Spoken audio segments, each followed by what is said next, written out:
Hey guys, I'm here at Morphy's Auction. That's right, this is the first time we've ever done this. Actually, I've been coming to Morphy's for about 10 years. They're only about 45 minutes west of our Paoli office, so I come out quite often, but this is the first time I've actually come here before the auction. Now, some of these are going to be in their upcoming May auction, and some are going to be in their July auction, and then they have even more in the back in their November auction. If you want to know more about them, go to their website. You can see that right here. Go to their website, you can order the catalog, or do what I do, is I just look at their online catalog. That way I don't kill a bunch of trees. So I pulled out some sample guns that I want to quickly show you, just to give you an idea of some of the really cool stuff that they have coming up. I'm going to go through time. I'm going to start with 1900, and I'm going to end up with a modern Makarov, but I also have, I'm going to save the best for last, at least the best for me. This is a Walther prototype. I don't want to ruin it for you, so now you can't, you can't leave the video early. You have to wait all the way to the end. I'm looking forward to going over this gun with you. So let's start in 1900. Randy, this is a 1900 Colt. Why don't you come in and look over my shoulder? Okay, so this is the model 1900. Actually, it looks a lot like the 1902. The biggest difference, the earliest ones had a pop-up safety. It's a sight safety, actually. So when I cock it, the safety pops up, and then your line of fire is right here. Now, when you put this down, very simply, put that down, it won't fire. It won't indent the firing pin. I'm not going to dry fire it, but I'll let it down nice and easy, and it hits, and the sight safety stops it. Now, this feature probably didn't work very well because they got rid of it almost immediately. I know the first couple thousand had the pop-up, and then they did away with that and added a different safety. But I'll show that to you again. You pull the hammer back, pop up the safety, line of sight, it will fire, but when the safety's down, it will not. Now, what's also special about this gun, notice it's number 261. So think about 1900, what was going on? Well, we just did the Borchardt video, and we know that the late 1800s, the Borchardt was semi-automatic. Also the broom handle semi-automatic. They're doing construction here, so if that interferes, we beg your forgiveness, but I think you can hear me clearly. So the 1900 for Colt was their first commercially made and actually military-made semi-automatic. Before this, Colt was known for the revolvers, but the European companies were making semi-automatics.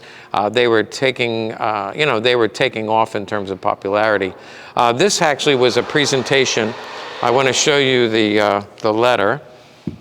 This was made in June of 1900, and it was a presentation gun to Admiral Charles O'Neill. Now, they were trying to get a contract, and I'm just guessing here. They wanted to curry favor with the people in the military, and so they were not allowed to give them gifts, but we have seen records where they could send this to the Admiral for $15 or $20. So they would just charge him a nominal amount. He used this as his personal weapon. It's, you can see from the condition, other than the straps are a little bit worn, that he didn't use it a whole lot. It also was not holster kept because you don't see a lot of holster wear. The caliber is caliber 38 rimless and smokeless. The magazine is supposed to be nickeled. I'll pull that out for you. Did not have the push-it button, but it had the bottom release. So you can see the magazine was nickeled, and this is correct. The grips are also correct. It's just got a beautiful wood grain in it. So presentation to an Admiral. This is one that I'm probably going to be bidding on, so I shouldn't tell you that because some of you guys will take me on, and I wish you wouldn't. The next one I want to cover is a good segue because this is a 1907 Savage. So Savage was pretty successful at the time. They were model 1907.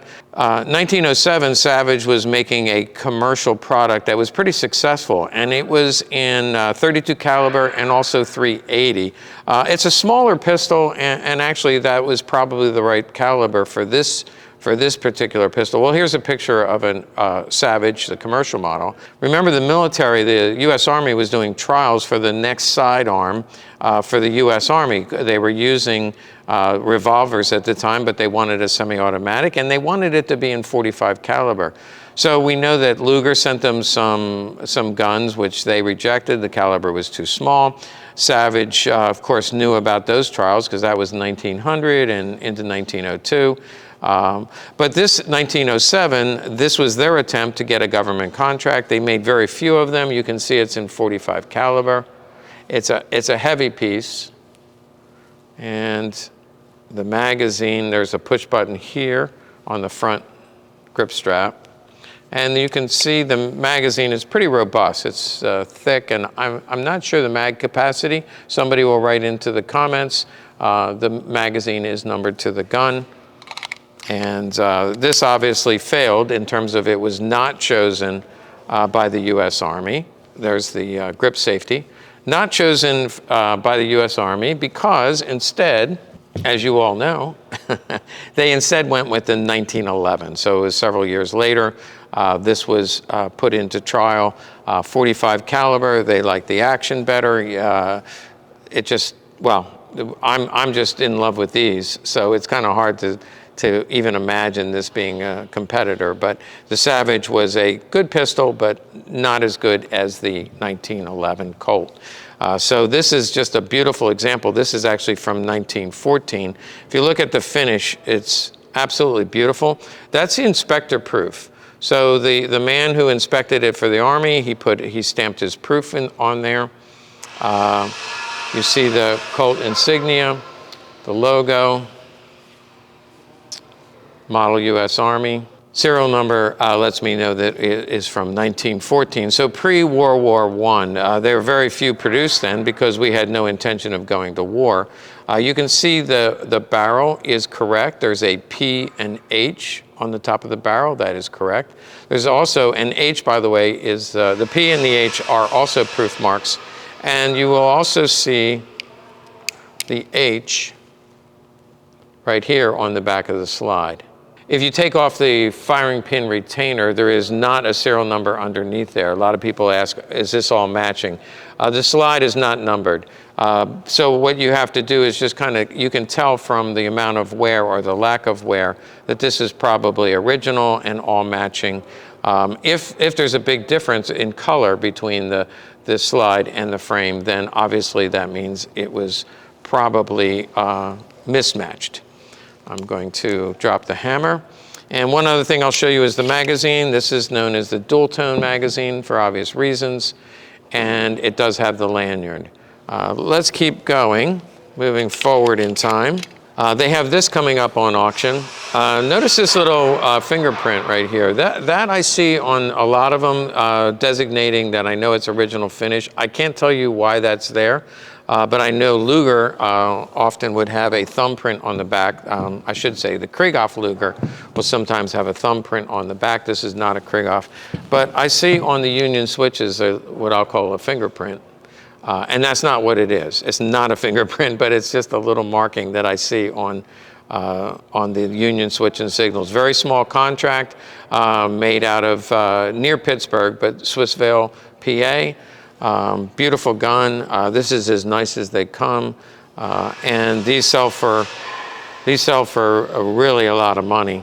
You see on the barrel bushing, this is just one little tip. The only ones to have, see the, like, it looks like concentric circles. You may not be able to see it very well, but only Union switch and signal would have that. So we know that is all correct. These parts have not been swapped out. Just a beautiful gun. Another one that I will be pleased to bid on. Now in World War II, by the way, this is a 1911 A1. People often correct me about that, but I know the difference. The 1911 has a couple of modifications. One of the easiest to tell is the mainspring housing on the back. But the magazine in World War II was not dual tone and did not have the lanyard.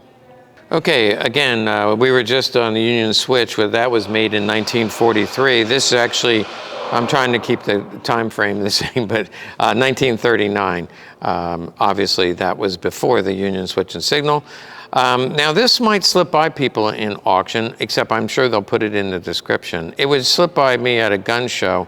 I might walk right by it. I know that it's fairly rare because it's Mauser banner. Usually the 1939 will have a 42 code or an S42 code right here. So to have a Mauser banner, that looks to me like a commercial gun. And sure enough, there's no police marking, there's no Waffen military stamps. So this is indeed a commercial gun. Beautiful high polish finish, and notice the straw color small parts, which by 1939 they were bluing all the small parts. So the fact that this is commercial, it has the straw colored small parts, I believe it has a matching mag. Let's see, nope. Magazine is in the W range, which is correct. This is in the W range. The grips checkering is nice and sharp, so you know that this has been together for a very long time. But what is even more unusual is this is the Swedish contract. So in 1939, the Swedes were buying them for their police and for some military use, some civilian use, but they had a small contract. I think it was only about 300 or 400 guns that went to the Swedes in 1939. What makes this even more rare, and again, why some people would miss it, but now that I've done this and it's on auction, you won't miss it. And if you read the descriptions, you'll notice that this is in 30 caliber, and I'm told they only made about 30 in 30 caliber. Now, most shooters prefer 9mm. And so they'll say, well, I'll hold out for a 9mm. But in terms of collectability, this is the rarest variation of Swedish contract Lugers. So I thought I'd show that to you. Just a remarkable finish. Almost, it looks like this is the day it left the factory. This is what it would look like. And it is all original and correct, other than mismatched magazine. Now, I'm in World War II, and speaking of all original and all correct, this is not. I've done this video. I did the video. In fact, if you look up here in the corner, there's a link to the video I did. This is, of course, is the SS belt buckle. I think I said in the video, some people think it's not correct. Some people think it is correct. And I got beat up by the people who said, everybody knows they're all fake. Well, I don't know how everybody knows something unless you were there when every one of them was made, but let's just go for it. Let me be perfectly clear. I am not saying this is not fake. So I'm not saying that it's not. I am saying that it's not, well, it's not, I'm confused. Obviously, I'm just joking with you guys. Most collectors, at least the ones who lectured me, believe that these are all fake. It's still very, very cool, and they sell for a lot of money, a lot of money. It is a belt buckle, so this hooks up to the belt, and the German, you know, the German belt had the little places where you could hook this up. It's heavy, it is serial numbered and Waffen proofed. There's a whole thing on Wikipedia about it. It was a French inventor. He invented the design. It was developed by the SS. They distributed it to their officers. It was, there's a Waffen proof and a serial number and initials. But again, many people think they're all fake. I'm just not sure because I wasn't there when they were made. This pops up. This button, just push this up, and that engages the barrel. 22 caliber, 4-shot. Here's your trigger. You can see it pop up there. 2, 3, 4. It fires. Now, to you reload it and cock it, you push this button, and it, very strong spring, but then it folds back down again and it's recocked and ready to go. Theoretically, this was a surrender weapon. When you go to surrender, these gloves are getting in the way. They're not my gloves, I just have to tell you. Full disclosure, not my gloves. These were meant to be a surrender belt buckle. You put your hands up, but then you reach down to scratch yourself, I guess. I don't know. You pop this up, you pop this up, then you pull the trigger and you shoot the guy who is about to take you prisoner. Personally, I think it was absolutely useless. because as soon as I saw you scratching at yourself and pop your belt buckle up, I'm going to take out my gun and shoot you. And that's why there is no recorded time that one of these was ever used at a surrender of an SS officer. Still, a very cool belt buckle, and I'll be interested to see what it sells for at auction. Okay, I picked up one modern gun because these are pretty rare and very cool. This is a Makarov, of course. It is a Type 59, and I believe made in 59. There is a date here. And the factory is factory 66, right here. You can see in the triangle. It's made in factory 66. Makarov, made by the Chinese. Now, this grip with the stars, and that's 5 stars, this was actually used by the security service. I doubt that they're still using this pistol, although they might be. And I don't know how these came into the United States. The ones that I found out about that show up were usually brought back by diplomats in diplomatic pouches. Diplomats would have a tradition of trading sidearms, and there's no import mark. So I don't know how else it would come into the United States. So this one is all matching. You can see the 5665, and it will be matching internally. But also it has one matching magazine. The caliber on these are 9mm Makarov, and it was actually the Russians who first designed this, and it was taken from the design of the PPK. So when the Russians came in, they took over the, well, actually the Americans took over the Walther factory, but then they had to turn it over to the Russians. They got all the designs for the PP and PPK, and so this was a similar design, but Makarov came up with this design. See that? I'm stuck. Makarov used the original design of the PP and PPK, used some of those features. Used some. This is actually a comedy hour. They used some of the features of the Walther in the development of the Makarov. So they licensed it to many countries, including East Germany made them, the Bulgarians made them, and the Chinese made them. And I believe we even had, oh no, that was a Tokarov. We had a North Korean model Tokarov, but this is the Makarov made by a number of countries. This is rare because of the Chinese state security, and you could really need to make up a story on how this came into the country. Oh, I wanted to mention the holsters they're almost always like new condition, as is the gun. But what's I noticed about them, they all have the blue corduroy. So just a very nice feel to the holster. Okay, last but certainly not least, this is the one that I'm most excited about because, and actually it was Ian McCullum actually told me about this weapon because I believe he was here a few weeks ago. He must have seen it. I think he was shooting machine guns, which I'm going to do later. But he told me about this prototype. It's a Walther prototype. We believe it was made around 1936. You see the model MP, that is not military police, but it could be military pistol, and it is in 9mm. So it's a precursor to the P38. It does have wooden grips. Unfortunately, the magazine is missing.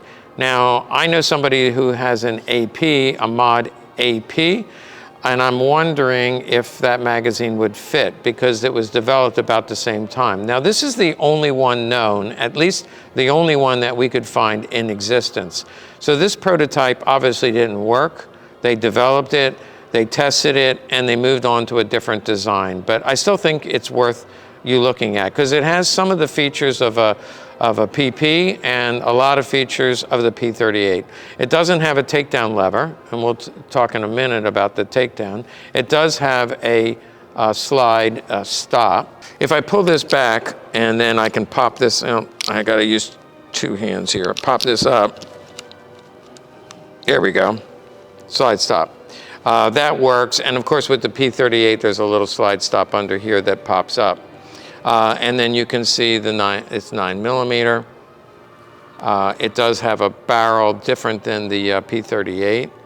And I already mentioned the wooden grips. This has no finish on it at all. It looks like it might have been blued at one time, but I can't swear to that. That could just be corrosion here.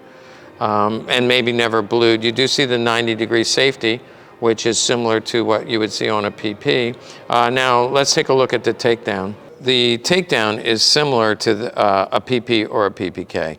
And so you would know that you just pull down the trigger guard. I like to pop a card in there. It's a Morphy's card. We pop a card in there so it doesn't scratch.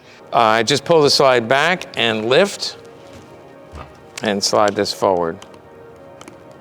And there we go. Now this is the firing pin does look like an early PP. Again, this was made in '36.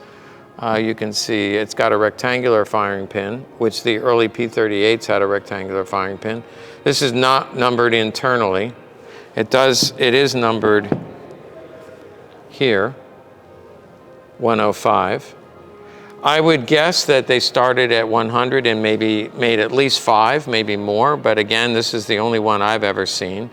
And I would have to check with Ian, but I just wanted you to see some of the workings here. It does have an internal hammer, which of course the P38 and the German Army, I can tell you one of the reasons they rejected it. The German Army did specify they wanted an external hammer.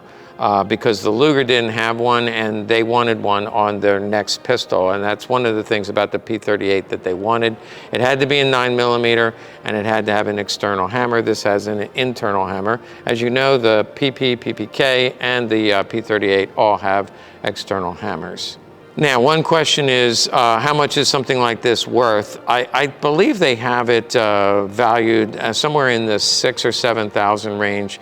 Without the magazine, it would be hard to say what it's worth. I guess we'll find out at auction, and that's why I'm going to be attending the auction. Hopefully you can join me and see if I win.